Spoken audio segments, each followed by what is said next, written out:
Welcome back to part 3 and the final video in the series on the origins of future studies and the rise of the emergence of planning. In this video, we're going to examine the role of the media and communication technologies and creative industries in World War II and see how the processes of planning became even more important following World War I, World War II, and during the Cold War in the 1950s, and contributed to the global economic growth in the post-colonialism of the 1960s. We will conclude by thinking about how planning will be important to the future with regards to global warming and climate change.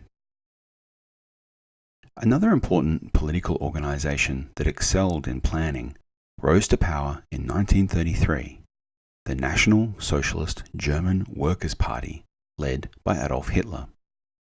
Rapid territorial expansion followed, and the Nazi ideology of a unified, dynamic, and nationalistic spiritual identity was ascendant. The Nazi Party increased employment, national productivity, building new roads and buildings, ended inflation, and guided new consumer goods to the market. But National Socialism brutalized its opposition through murder and imprisonment. The Nazi Party took the potential of planning and futures thinking very seriously, creating super agencies and planning councils to create guidance mechanisms and a model for the economy and society. The economy, under the control of the Nazi regime, included the influence and even direct control over private firms. The education system was reorganized and manipulated. Hitler Youth replaced a range of youth groups, and the German faith replaced Christianity until Germany surrendered in 1945. It is vitally important to remember that futures thinking can serve both good and evil purposes and values. It is also important to understand the role of the media and communication industries in bringing the Nazi vision of the future into action.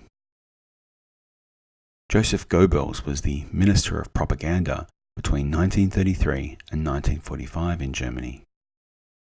He was the organizer of Hitler's propaganda machine, which used print, radio, and film, as well as the recently invented television, to advocate for extreme discrimination and the extermination of the Jews in the Holocaust. Goebbels ran the Nazi media apparatus, which was a large and complex organization that successfully indoctrinated a nation under National Socialist ideology and helped realize the Nazi Party's plans for the future. Radio was the real new media of the 1930s, and it enabled the German population to hear Hitler's plans for the future simultaneously, regardless of their proximity to the rally at which the speech was taking place.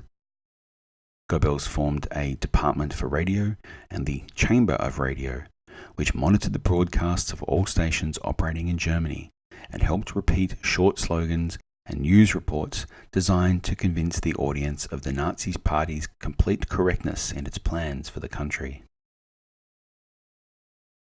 Television was used to broadcast the Berlin Olympics in 1936.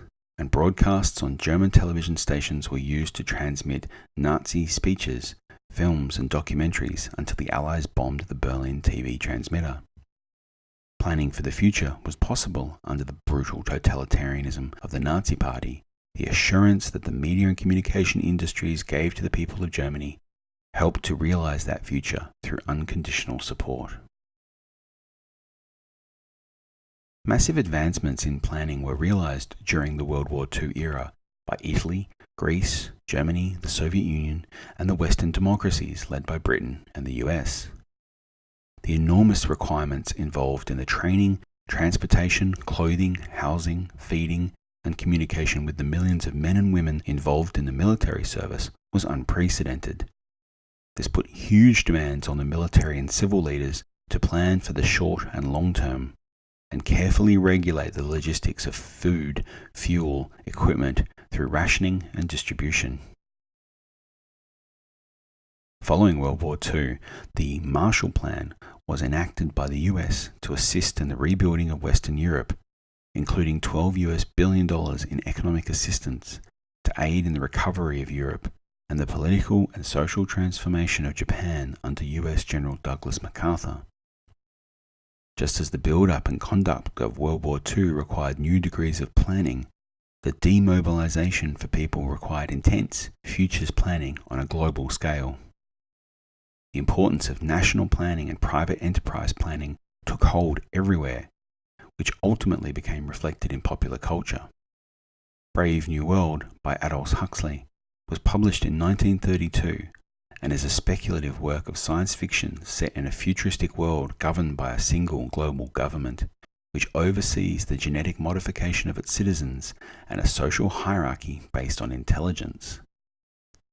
Huxley's scientific imagination included reproductive technologies, psychological manipulation, and sleep learning, and he was inspired by the novels of H.G. Wells, including A Modern Utopia from 1905, and Men Like Gods, as well as The Sleeper Awakes, and the works of D.H. Lawrence. Huxley inverted the utopian vision for the future with a much more frightening version, a negative utopia or dystopia, and was heavily influenced by the Depression in Britain in 1931. The publication of George Orwell's 1984 in 1949 followed the onset of the Cold War. 1984 is a dystopian novel predicting the outcome of perpetual war, omnipresent surveillance, complete government control, and state-run propaganda. Much of its truly prescient imagining is related to the power of mass communication, first proven by Germany's propaganda machine and perfected by democratic and communist countries alike.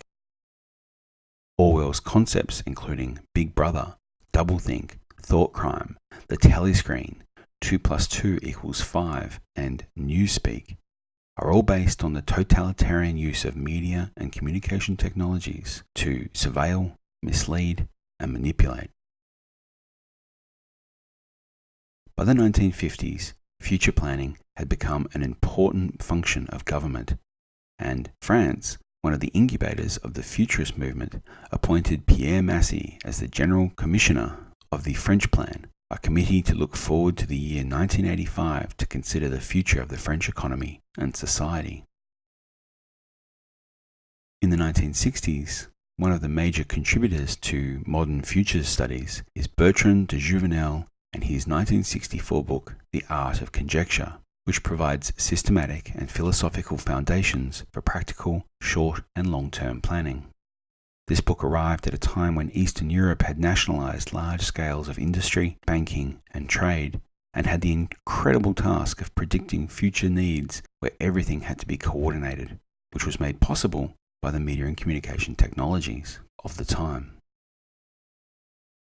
The practice of setting national goals, making official projections into the future, selecting policies and monitoring the results, all became the standard operation of national planners of both Western capitalist countries and Eastern communist states, each developing new computational and informational processing and communication technologies and strategies. Planning for the future also became part of the post-colonialism in the aftermath of World War II. Former African, Asian, Caribbean, and Pacific colonies began to emerge as nations by grasping the political reins of power, which meant a tremendous global reorganization that further fostered futures thinking. The rejection of colonial policies by new nationalist leaders involved not only recapturing a sense of lost culture, but identifying new aspirations for these nation-states. In many cases, the traditionalism of the past was used selectively to reinforce the future-oriented perspectives of often Western-educated political leaders who sought to establish a non-colonial authenticity, identity, and meaning. New national leaders pushed for economic and social developments by organizing and enacting policies that planned for the future. By the mid-1960s, nearly all post-colonial states that had formed had national development plans and centralizing planning units. Planning involved futures thinking organized around economic growth, which became the dominant mode for nation-states in the 20th century.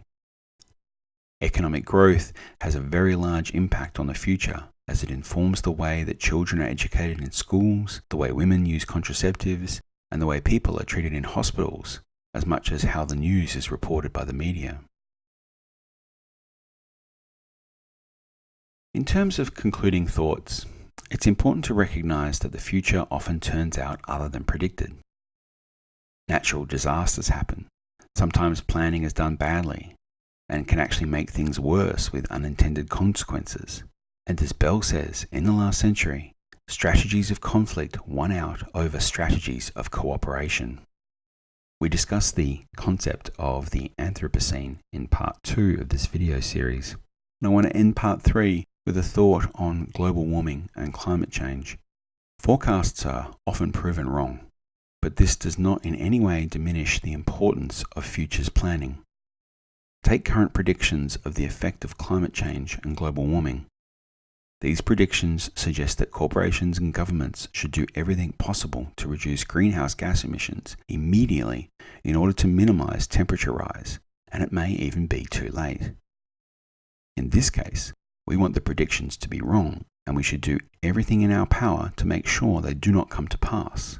But governments around the world, including the United States and Australia, are failing to plan for the future, which reminds me of the adage, failing to plan is planning to fail. Futures planning emerged out of human conflict with each other, but the futures planning of the next century might emerge out of our conflict with the planet. We should be anticipating the worst and planning to ensure that that scenario doesn't come to pass in order to make the best possible future a reality. That's it for this video. You'll hear more from me next time, and remember, the future is now.